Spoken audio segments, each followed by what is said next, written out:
Hello and welcome to Investor Insight. I'm Andrew Rowell from Cannings Purple, and today I'm joined by Mick Clifford, the Managing Director of Zenith Minerals. Mick, you've just released your quarterly activity report for the March quarter, and while I guess most companies are sort of readjusting to a post-COVID or current COVID world, it looks like you've been getting well ahead of the curve as far as getting your projects up ahead and getting things planned for the future.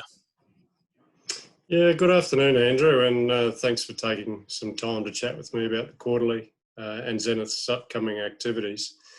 Look, at Zenith, we're conscious that the coronavirus is having a significant impact on the community and indeed on many companies in our industry.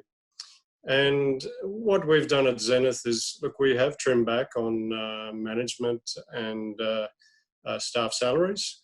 As well as the Zenith board is taking a number of sort of cuts to board fees.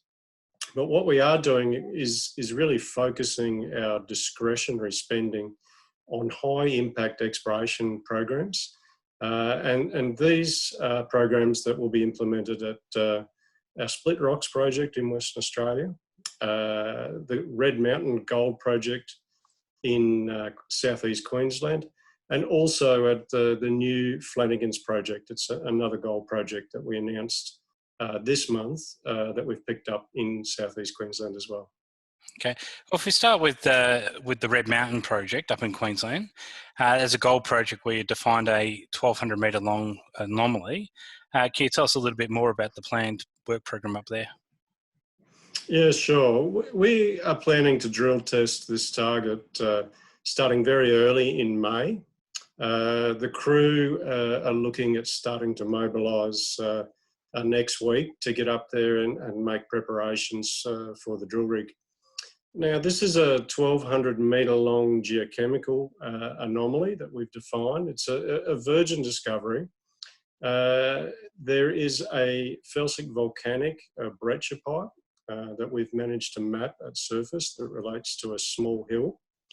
Our crews have been out and completed soil sampling, that's geochemical sampling at the very surface, and that work has defined this very large 1,200 metre long zoned anomaly, and the western side of that in particular has come up with some really exciting gold soil anomalies. We're getting up to 2 grams gold in the surface. And that represents a really discrete target that we're going to start off testing.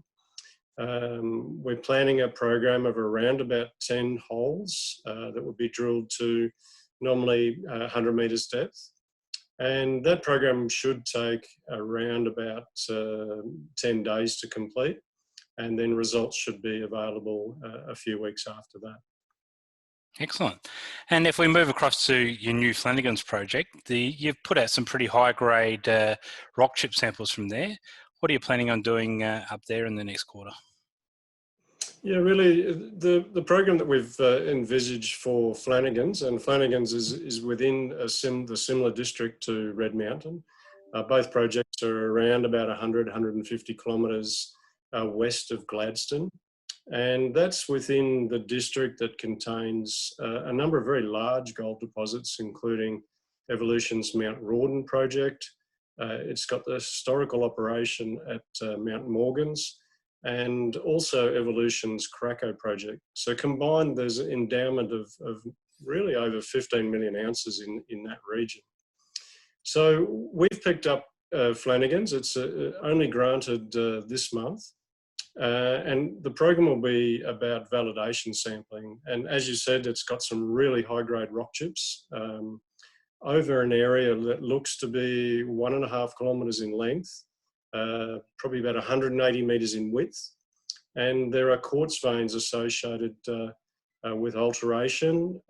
These are flat-lying veins sitting within a diorite that's well documented in the previous exploration reports. And then coincident with those is a number of really high-grade soil anomalies. And the surface results there are going up to in excess of 8 grams in the soils. So we're really keen to get our team out in the field and check, map that area, and also complete a program of validation and surface soil sampling as well. Excellent. Now we hope that. Sorry, just to go on. We hope that that work will lead to a drill target in the not too distant future.